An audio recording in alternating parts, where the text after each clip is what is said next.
All right, welcome everybody. This is Options 201 Calendar Spread Essentials. It's actually part 3 of our multi-part Options 201 series. So, of course, in the previous 2 days, we've discussed quite a bit about the essentials of vertical spreads and how vertical spreads can ultimately be not only a building block, but an understanding probability in trade and going through and understanding those vertical spreads. Again, it's the primary trading strategy behind everything from iron condors to verticals to back ratios. And again, essential that we get that probability kind of metric down. Now we're going to proceed directly into calendar spreads. So with calendar spreads, this is going to be a very different strategy than many of you are familiar with. And, I've been out there and teaching classes for many, many years, for obviously for TD Ameritrade and Thinkorswim and so forth. And over the years, I've actually found that calendar spreads, to me, are undoubtedly like this strategy that is a bit of a mystery, if you will, to most clientele. They're not really comfortable with it. And yet, I think calendar spreads are every bit, if not more, essential than even vertical spreads. And that's always kind of a bold statement to make. But again, these calendar spreads that we're going to be covering here in this, again, multi-part series of Options 201, the calendar spreads are so essential because they're a key component in everything from a covered call. And most people have heard of a covered call. Whether we go through it in this particular multi-part series or not, it's neither here nor there. We'll do subsequent classes on covered calls here at TheoTrade, but even the covered call, it's thought of as the most simple option strategy, right? You just buy a stock and sell an out-of-the-money option against it. Yeah, but the covered call, okay? The covered call, it's, again, needs the call to be rolled. And when I say rolled, you're actually moving a call from one expiration to another expiration from, for instance, January to February. That's a calendar spread. In verticals, you're going to need to know calendar spreads. And calendar spreads, this is where we start to kind of bridge the way in trading from a little bit more of like science. Vertical spreads, I kind of feel more like on the science side, right? You can look at them. They're very tangible. Everything is black and white. You're going to risk $1 to make $1. You're going to risk $2 to be able to make $1.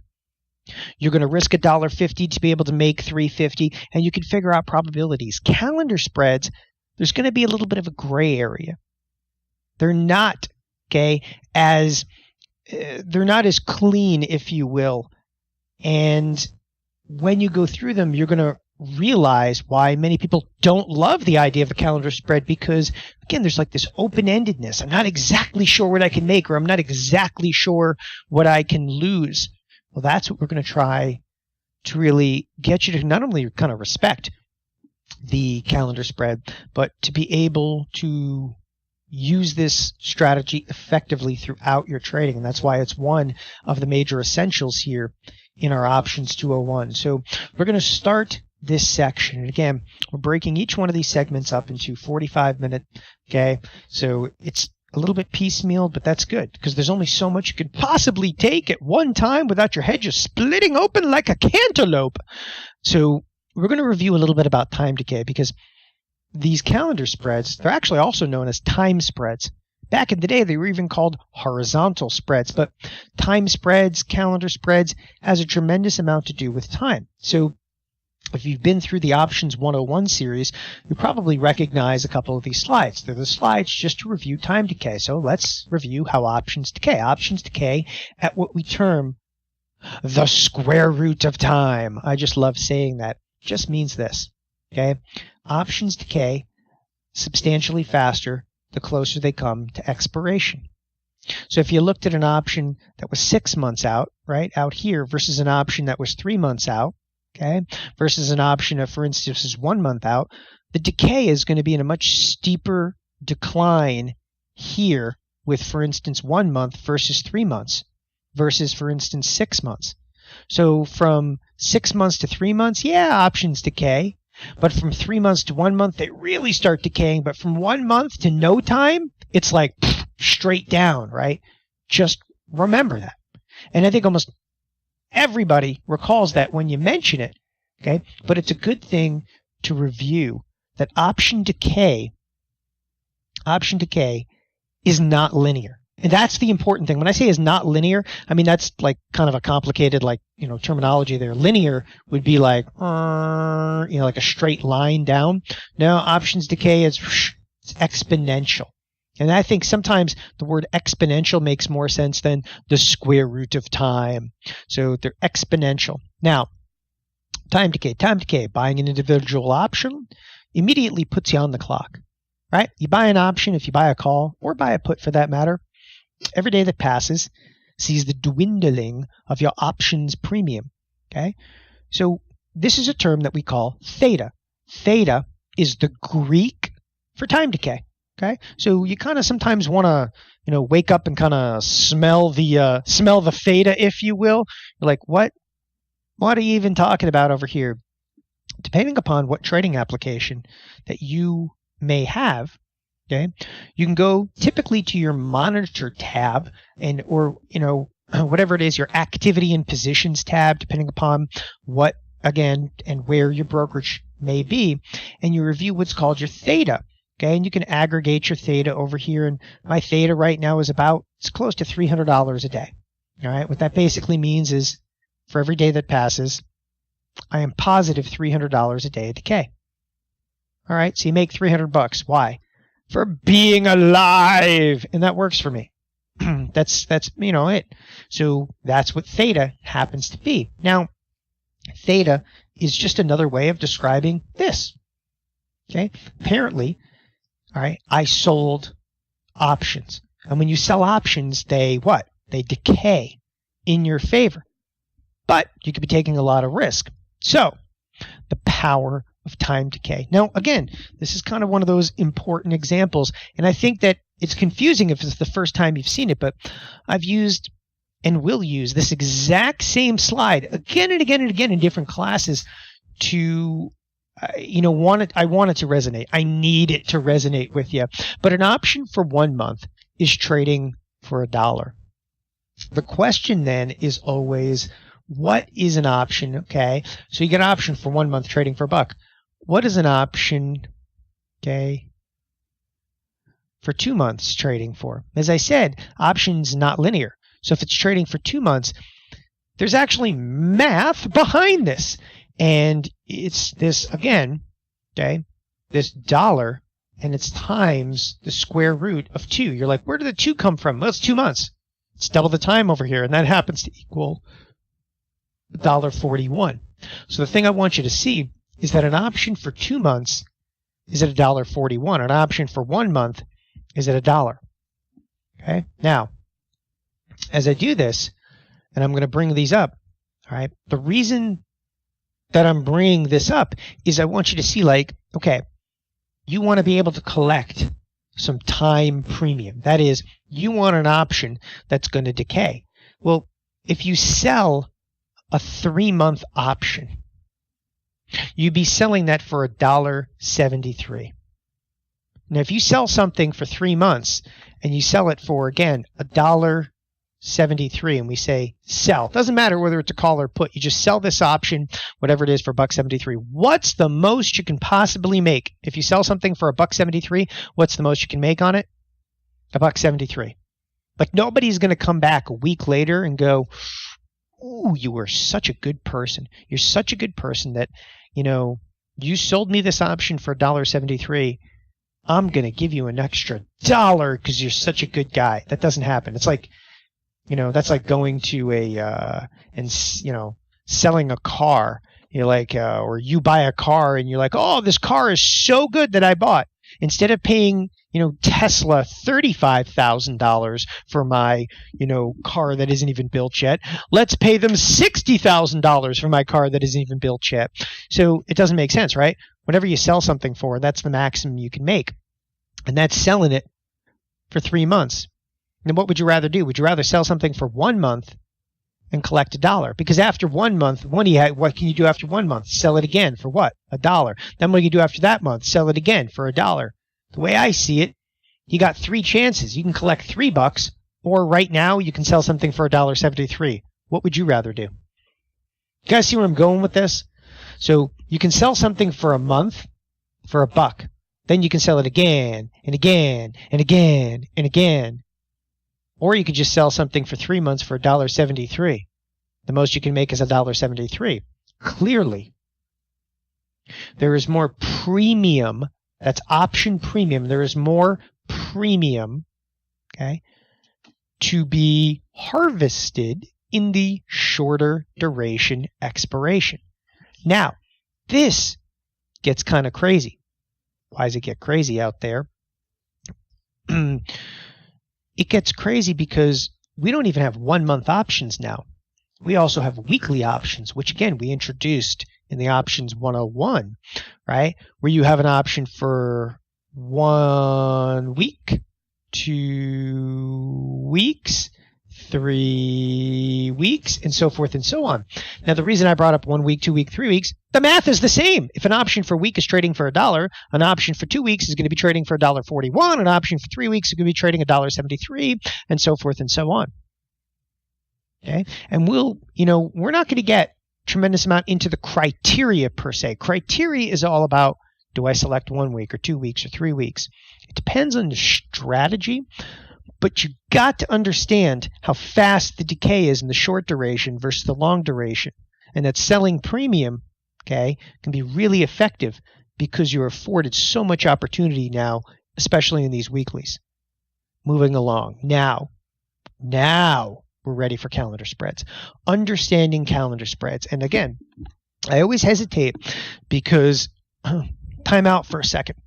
If this is the first time that you ever really heard about or discussing a calendar spread, I need you to be, very aware that this is a strategy, again, that confuses many, many clientele. And it does take time, not only to grasp the concept. And the reason I'm saying this is because I remember quite readily the first time calendar spreads were explained to me. I know a lot of people don't remember. I remember it because I didn't understand it. And I don't mind saying that to you. Like the first time somebody explained calendar spreads, you're like, yeah. Of course I was also 22 years old. Okay, I knew what a lot of options were in my teens and stuff and knew what vertical spreads and stuff were. But I remember I was 22 years old when they were explaining calendar spreads to me. And, it's a bunch of Chicago guys. You can't exactly, show that, I have no freaking idea what you're talking about. So this is a strategy that I always take a lot of time to explain because a lot of people don't get it.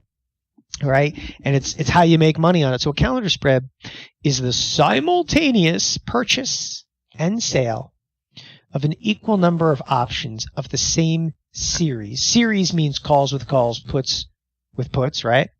On the same stock, same strike price, but with different expirations. Now, this is the first time we ventured into the idea of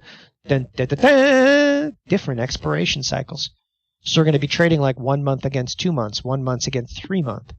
You could trade 1 week against 2 weeks, against 3 weeks, but we're going to have different expiration cycles. Okay?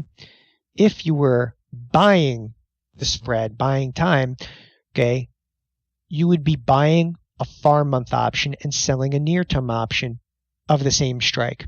Now, we're going to move forward. I know there's a lot of, verbiage in here, and that sometimes you're like, oh, the little hamster's getting stuck in the wheel. It's okay, because we're going to go through this formula for buying a calendar spread. Sell near-term option and buy the longer-term option of the same series. Again, same series means calls with calls, puts with puts on the same stock. Okay? For example, buy April calls, sell March calls, or buy April puts and sell March puts. That's it. Same strike prices should be closed by expiration of the near term. So before I actually go in, and I've got a nice, little diagram of a calendar spread, let's just clarify some of the verbiage over here. And that is this: sell the near term option. When I say near term, let's say, for example, you have again, this is the underlying I like to use through the entire example. Stock.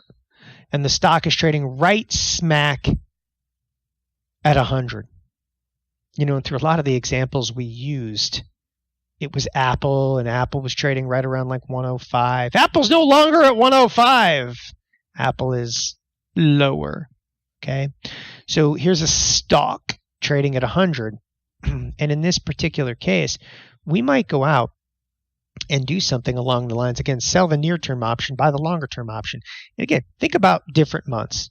So it doesn't matter when we're doing, this particular, this particular course here.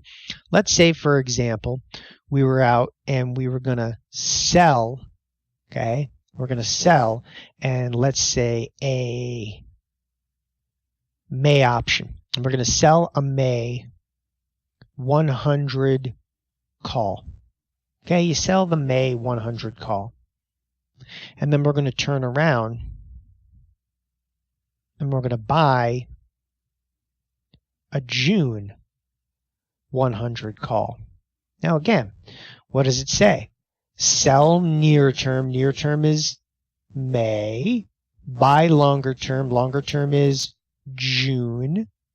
Of the same series, calls with calls on the same stock. The same strike prices. What's the strike price? 100. Okay. Should be closed by expiration of the near term. What's the near term? Near term is May. Now, are these options going to be trading for different prices? Okay.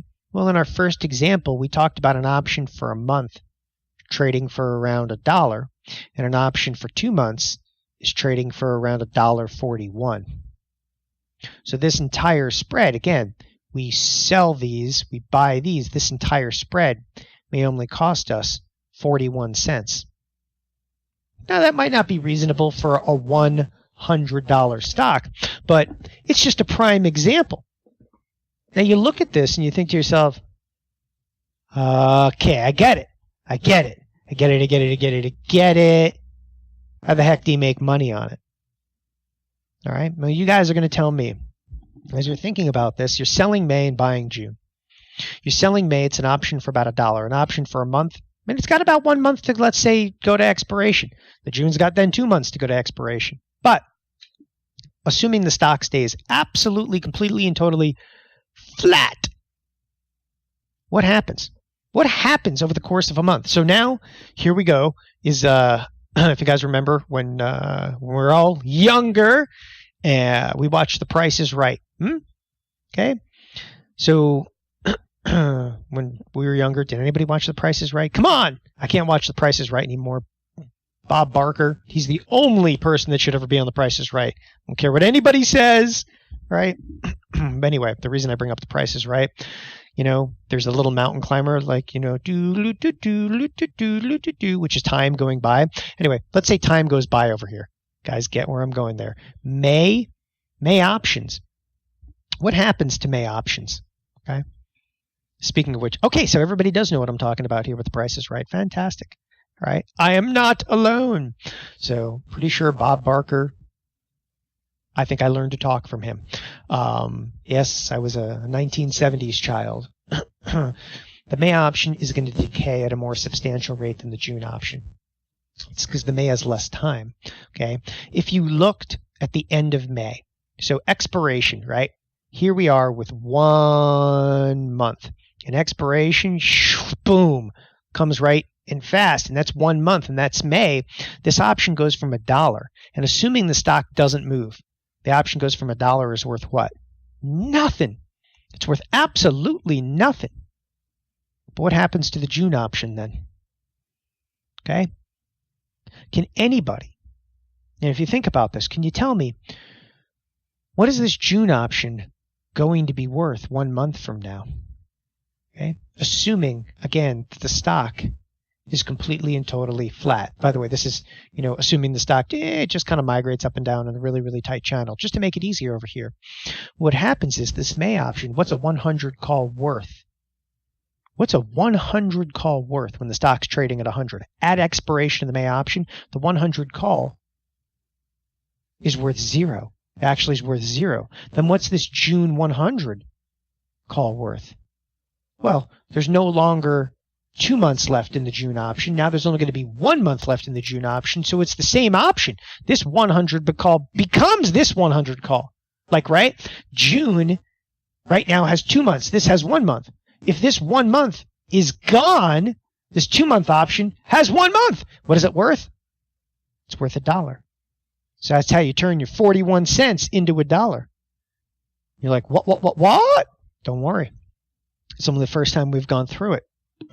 So, again, we bought this spread for 41 cents.